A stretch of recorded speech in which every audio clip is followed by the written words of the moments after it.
श्री परमात्मने नमः। जय राम, श्री राम, जय जय राम। श्री वाल्मीकि रामायण बालकांड 33वां सर्ग। राजा कुशनाभ द्वारा कन्याओं के धैर्य एवं क्षमाशीलता की प्रशंसा, ब्रह्मदत्त की उत्पत्ति तथा उनके साथ कुशनाभ की कन्याओं का विवाह। बुद्धिमान महाराज कुशनाभ का यह वचन सुनकर उन 100 कन्याओं ने पिता के चरणों में सिर रखकर प्रणाम किया और कहा, राजन, सर्वत्र संचार करने वाले वायुदेव अशुभ मार्ग का अवलंबन करके हम पर बलात्कार करना चाहते थे। धर्म पर उनकी दृष्टि नहीं थी। हमने उनसे कहा, देव आपका कल्याण हो, हमारे पिता विद्यमान हैं, हम स्वच्छंद नहीं हैं, आप पिताजी के पास जाकर हमारा वरण कीजिए। यदि वे हमें आपको सौंप देंगे तो हम आपकी हो जाएंगी। परंतु उनका मन तो पाप से बंधा हुआ था। उन्होंने हमारी बात नहीं मानी। हम सब बहनें ये ही धर्म संगत बातें कह रही थीं, तो भी उन्होंने हमें गहरी चोट पहुंचाई, बिना अपराध के ही हमें पीड़ा दे दी। उनकी बात सुनकर परम धर्मात्मा महातेजस्वी राजा ने उन अपनी परम उत्तम 100 कन्याओं को इस प्रकार उत्तर दिया, पुत्रियों, क्षमाशील महापुरुष ही जिसे कर सकते हैं वही क्षमा तुमने भी की है। यह तुम लोगों के द्वारा महान कार्य संपन्न हुआ है। तुम सबने एक मत होकर जो मेरे कुल की मर्यादा पर दृष्टि रखी है, काम भाव को अपने मन में स्थान नहीं दिया है, यह भी तुमने बहुत बड़ा काम किया है। स्त्री हो या पुरुष, उसके लिए क्षमा ही आभूषण है। पुत्रियों, तुम सब लोगों में समान रूप से जैसी क्षमा या सहिष्णुता है, वह विशेषतः देवताओं के लिए भी दुष्कर है। पुत्रियों, क्षमा दान है, क्षमा सत्य है, क्षमा यज्ञ है, क्षमा यश है और क्षमा धर्म है। क्षमा पर भी यह संपूर्ण जगत टिका हुआ है। ककुत स्थल कुलनंदन श्री राम, देवतुल्य पराक्रमी राजा कुशनाभ ने कन्याओं से ऐसा कहकर उन्हें अंतःपुर में जाने की आज्ञा दे दी और मंत्रणा के तत्व को जानने वाले उन नरेश ने स्वयं मंत्रियों के साथ बैठकर कन्याओं के विवाह के विषय में विचार आरंभ किया। विचारणीय विषय यह था कि किस देश में किस समय और किस सुयोग्य वर के साथ उनका विवाह किया जाए।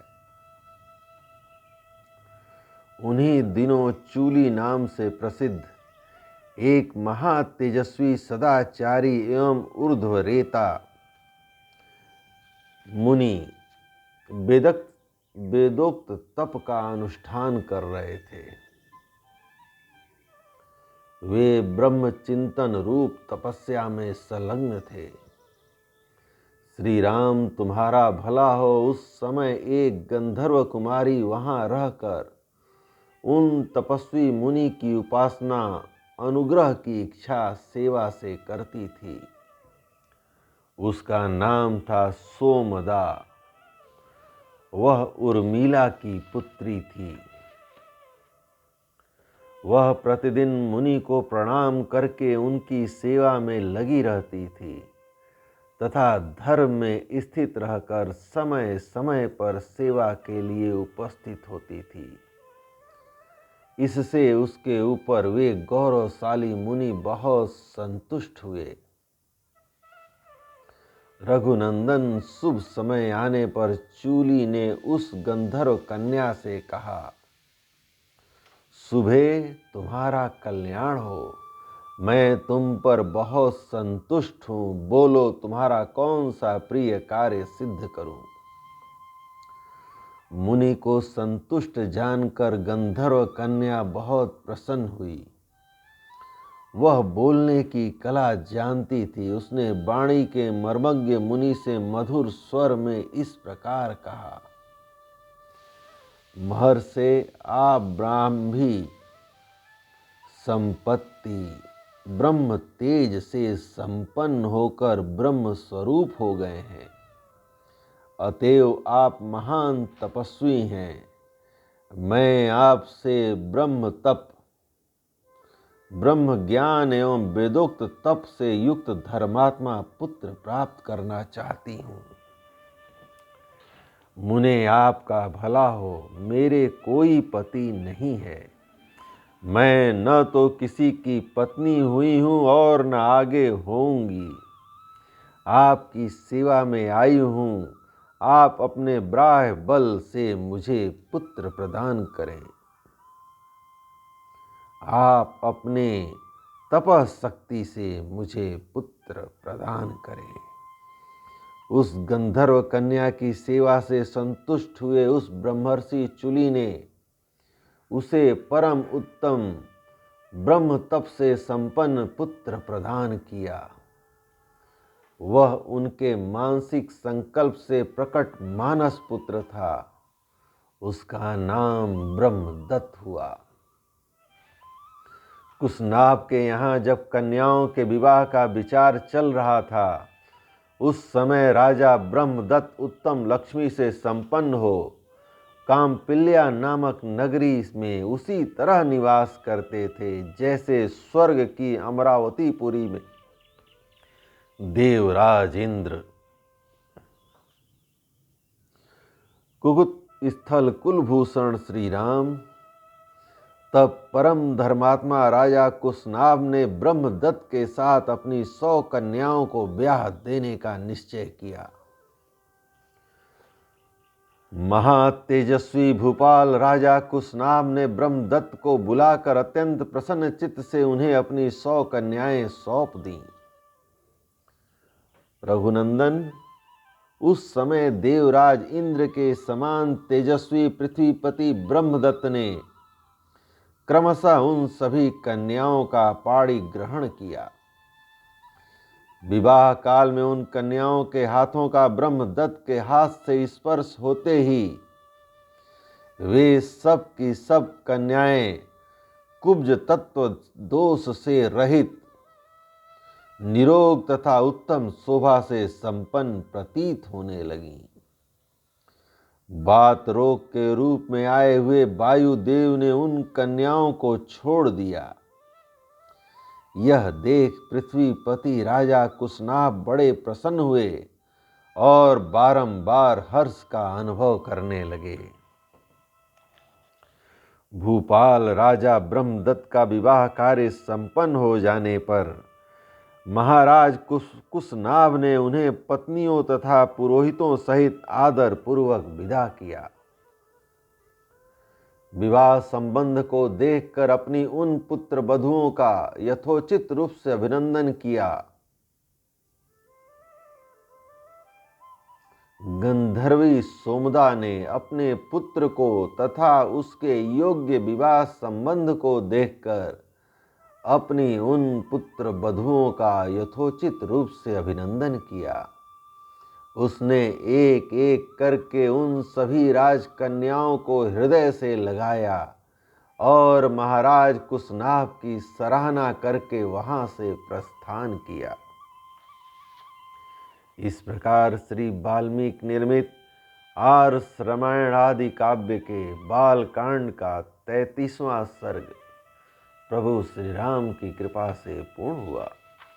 जय राम, श्री राम, जय जय राम। जय राम, श्री राम, जय जय राम।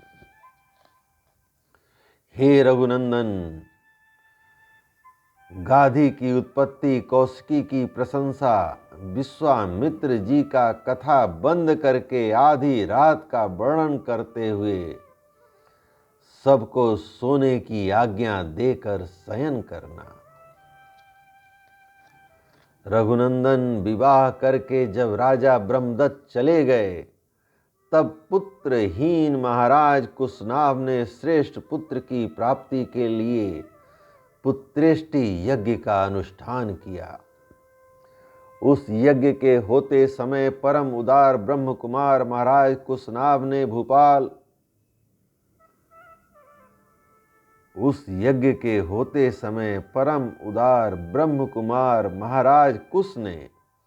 भूपाल कुशनाभ से कहा, बेटा, तुम्हें अपने समान ही परम धर्मात्मा पुत्र प्राप्त होगा। तुम गाधी नामक पुत्र प्राप्त करोगे और उसके द्वारा तुम्हें संसार में अक्षय कीर्ति उपलब्ध होगी। हे श्री राम, पृथ्वीपति कुशनाभ से ऐसा कहकर राजर्षि कुश आकाश में प्रविष्ट हो सनातन ब्रह्म लोक को चले गए।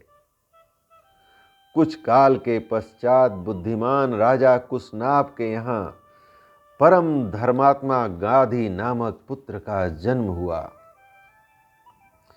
कुकुत्स कुलभूषण रघुनंदन, वे परम धर्मात्मा राजा गाधी मेरे पिता थे। मैं कुश के कुल में उत्पन्न होने के कारण कौशिक कहलाता हूँ। राघव मेरे एक ज्येष्ठ बहन भी थी, जो उत्तम व्रत का पालन करने वाली थी। उसका नाम सत्यवती था। वह ऋचिक मुनि को ब्याही गई थी। अपने पति का अनुसरण करने वाली सत्यवती शरीर सहित स्वर्ग लोक को चली गई थी। वही परम उदार महानदी कौशिकी के रूप में भी प्रकट होकर इस भूतल पर प्रवाहित होती है। मेरी वह बहन जगत के हित के लिए हिमालय का आश्रय लेकर नदी रूप में प्रवाहित हुई। वह पुण्य सलीला दिव्य नदी बड़ी रमणीय है। हे रघुनंदन, मेरी बहन कौशिकी के प्रति बहुत स्नेह है। अतः मैं हिमालय के निकट उसी के तट पर नियम पूर्वक बड़े सुख से निवास करता हूँ। पुण्यमयी सत्यवती सत्य धर्म में प्रतिष्ठित है। वह परम सौभाग्यशालिनी पतिव्रता देवी यहाँ सरिताओं में श्रेष्ठ कौशिकी के रूप में विद्यमान है। हे श्री राम, मैं यज्ञ संबंधी नियम की सिद्धि के लिए अपनी बहन का सानिध्य छोड़कर सिद्धाश्रम में आया था। अब तुम्हारे तेज से मुझे वह सिद्धि प्राप्त हो गई है। हे महाबाहु श्री राम, तुमने मुझसे जो पूछा था उसके उत्तर में मैंने तुम्हें सोनभद्र तटवर्ती देश का परिचय देते हुए यह अपनी तथा अपने कुल की उत्पत्ति बताई है। काकुत्स, मेरे कहते कहते आधी रात बीत गई है। अब थोड़ी देर नींद ले लो, तुम्हारा कल्याण हो। मैं चाहता हूं कि अधिक जागरण के कारण हमारी यात्रा में विघ्न न पड़े। सारे वृक्ष निष्कंप जान पड़ते हैं, उनका एक पत्ता भी नहीं हिलता है। पशु पक्षी अपने अपने वास स्थान में छिपकर बसेरे लेते हैं। हे रघुनंदन, रात्रि के अंधकार से संपूर्ण दिशाएं व्याप्त हो रही हैं। धीरे धीरे संध्या दूर चली गई। नक्षत्रों तथा ताराओं से भरा हुआ आकाश सहस्त्राक्ष इंद्र की भांति सहस्त्रों ज्योतिर्मय नेत्रों से व्याप्त सा होकर प्रकाशित हो रहा है। संपूर्ण लोक का अंधकार दूर करने वाले शीत रश्मि चंद्रमा अपनी प्रभा से जगत के प्राणियों के मन को आह्लाद प्रदान करते हुए उदित हो रहे हैं।